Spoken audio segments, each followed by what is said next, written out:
अस्सलाम वालेकुम पाकिस्तान।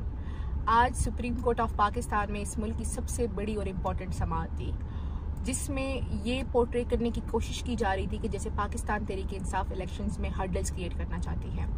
पाकिस्तान तहरीक इंसाफ सबसे ज़्यादा इफेक्टेड है, जो पिछले 18 महीनों से इलेक्शन की डिमांड कर रही है।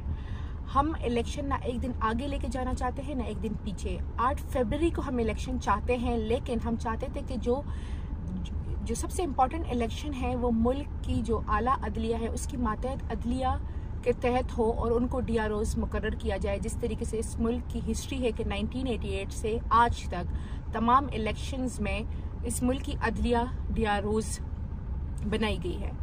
तो इस हवाले से चूंकि तमाम तर कार्रवाई एक तरफा चल रही थी, तो मैं बाग बाग के पहुंची और मैं ये कहने की सिर्फ कोशिश कर रही थी कि जो हमारे लॉयर्स हैं वो लाहौर में हैं, तो सुप्रीम कोर्ट की लाहौर रजिस्ट्री में अगर हमें 5 मिनट की मार्जिन दी जाए तो वो वहाँ पेश हो जाएंगे और पाकिस्तान तहरीक इंसाफ का मौक़िफ़ दे देंगे।